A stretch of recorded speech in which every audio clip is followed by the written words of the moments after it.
L'ambre de la Baltique est l'une des résines les plus courantes au monde.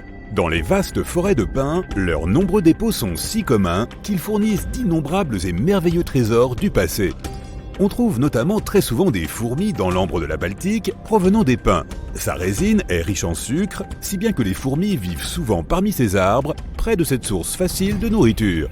Un bloc trouvé en Allemagne de l'Est a conservé une fourmi dont l'âge est estimé à environ 48 millions d'années. Ça fait beaucoup de bougies, n'est-ce pas? Mais ce qui rend cette découverte intéressante, c'est un autre animal à l'intérieur de l'ambre. Il s'agit d'un acarien, chasseur bien connu dans le monde des insectes, capable de se déplacer à grande vitesse. Ces créatures s'accrochent rapidement à leurs hôtes et sucent leur sang. Ils sont aussi capables de détruire des ruches entières en une seule fois.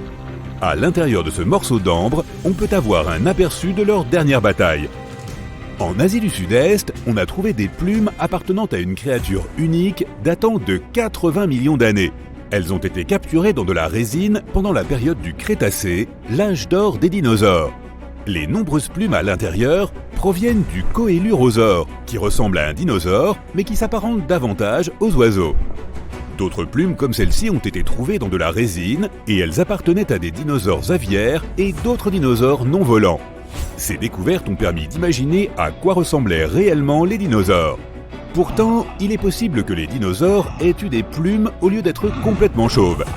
Bien sûr, pour la plupart d'entre eux, les plumes ne servaient pas à voler, mais elles les aidaient à rester au chaud. Quoi qu'il en soit, les plumes ne sont pas la seule chose qui ait été trouvée, car une partie de la queue du Coelurosaure est également conservée. Mais elle est si petite et si ancienne que son ADN n'a pas survécu pour pouvoir permettre de cartographier l'ensemble de son génome. La queue renfermée est également très fragile et elle ne peut pas être retirée de sa coquille d'ambre protectrice. Bien que ces trouvailles ne puissent être analysées, elles ont tout de même permis de mieux comprendre l'évolution des oiseaux. Mais comment l'ambre préserve-t-elle les choses si efficacement, et ce, dès le tout début? Les arbres produisent de la résine pour protéger les petits interstices de l'écorce contre les insectes qui s'en nourrissent. Sa nature antiseptique et sa faible teneur en eau font qu'elle ne se dégrade pas pendant des siècles. Cela la rend également plus résistante, car elle se pétrifie sur de longues périodes pour finalement devenir un fossile. Certains des plus vieux fragments d'ambre jamais découverts proviennent de la période triasique, ce qui montre à quel point ils peuvent durer longtemps. Certains morceaux venus d'Italie ont environ 230 millions d'années. Et à l'intérieur de l'une de ces gouttelettes ancestrales se trouve le plus ancien arthropode jamais découvert. L'acarien trouvé à l'intérieur a permis de mieux comprendre leur évolution. Aujourd'hui, on sait qu'ils agacent surtout les jardiniers en se nourrissant des pétales des plantes à fleurs. Mais au moment où l'acarien a été capturé, les fleurs n'avaient pas de pétales et le petit insecte allait être privé de ce savoureux repas pendant encore 100 millions d'années. Il y a 100 millions d'années, le Myanmar ne faisait pas encore partie de l'Asie, mais du Gondwana, le grand supercontinent.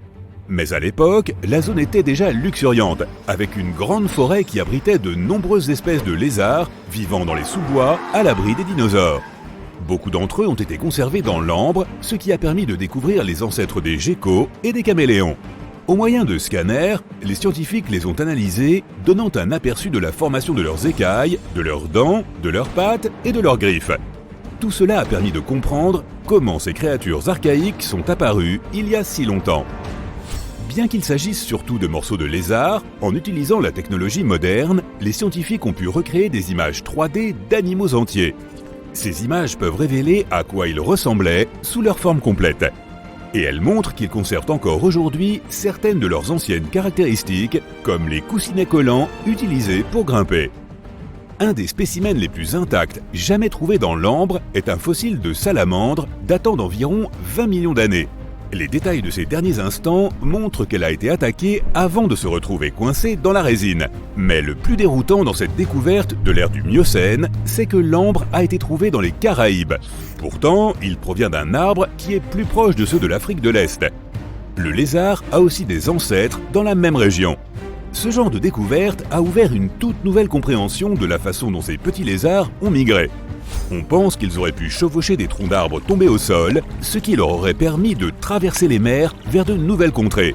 Pas seulement vers les Caraïbes, mais vers tous les continents, sauf l'Antarctique, évidemment. En République dominicaine, on peut trouver certains des ambres les plus rares de tous. Cet ambre dominicain provient des forêts néotropicales d'il y a environ 20 millions d'années. Beaucoup des arbres qui fabriquaient la résine ont aujourd'hui disparu. L'ambre est presque entièrement transparent et peut se décliner en une multitude de sublimes teintes. Les couleurs les plus courantes sont le rouge, le jaune et même le bleu, et on les confond facilement avec des pierres précieuses. On en a trouvé un avec une puce emprisonnée dedans, datant de l'époque où la forêt était à son apogée et où la variété mammifère prospérait. Les puces étaient probablement courantes à l'époque, et celles-ci venaient de se nourrir d'un mammifère avant de se retrouver coincées. Cependant, quelque chose de plus intrigant a été trouvé dans la puce. En vérifiant quel ADN de mammifère pouvait se trouver chez elle, les scientifiques ont découvert qu'elle était porteuse d'une ancienne maladie bactérienne. Ces maladies ont été constantes tout au long de l'histoire de la Terre, réduisant considérablement les populations d'animaux et de plantes. Cette maladie, aujourd'hui disparue, mais conservée dans l'ambre, a aidé les scientifiques à déterminer à quel point la bactérie avait évolué et comment elle s'était propagée. La plupart des restes d'insectes pris dans l'ambre ne sont pas beaucoup plus que des corps d'exosquelettes. Mais certains restes trouvés au Myanmar étaient si bien conservés que même la couleur des insectes est encore intacte. Les couleurs dans la nature apparaissent de 3 façons différentes. La première, la bioluminescence, est produite par une réaction chimique au sein d'un organisme vivant. La deuxième est due aux pigments, où la couleur apparaît dans un tissu animal ou végétal. La troisième est appelée coloration structurelle, et la production de couleurs s'explique ici par des surfaces microscopiques assez fines qui réagissent avec la lumière. Quelques rares insectes ont été trouvés dans l'ambre sous la forme d'une coloration structurelle, mais seulement à des longueurs d'onde spécifiques. Cela explique les couleurs très intenses découvertes. 99 millions d'années plus tard, ces insectes peuvent encore montrer leurs couleurs vives, bleu, violet et vert. Certains d'entre eux arborent des couleurs et des formes si différentes qu'on dirait presque qu'ils viennent d'un autre monde. D'après les preuves fossiles fournies, on sait maintenant que les fourmis existent depuis environ 168 millions d'années. Elles sont bien connues pour leur hiérarchie sociale et leur état d'esprit de ruche. Elles ont dominé le monde des insectes dans presque tous les recoins du monde. Mais il a été difficile de déterminer quand leurs capacités sociales sont apparues.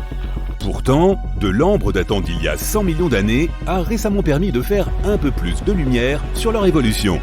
Plusieurs morceaux d'ambre ont préservé différents types de fourmis, notamment les fourmis ouvrières, les fourmis gardiennes ou soldates, et même une fourmi reine. Avant la découverte de ces pièces, on estimait que leur nature sociale était apparue des millions d'années plus tard. Un morceau d'ambre daté de 100 millions d'années a aussi aidé à faire la lumière sur l'évolution des oiseaux. Un oiseau parfaitement conservé, qui a éclos dans l'ambre, était déjà équipé de ses plumes pour voler. Cela signifie qu'avec ses capacités physiques, ils auraient été capables de se déplacer tout seuls dans le nid à un très jeune âge. Et ils auraient pu chercher leur propre nourriture presque immédiatement. Mais à mesure que les oiseaux ont continué à évoluer et à passer plus de temps dans le ciel, leur cerveau s'est développé de manière plus importante pour leurs capacités cognitives.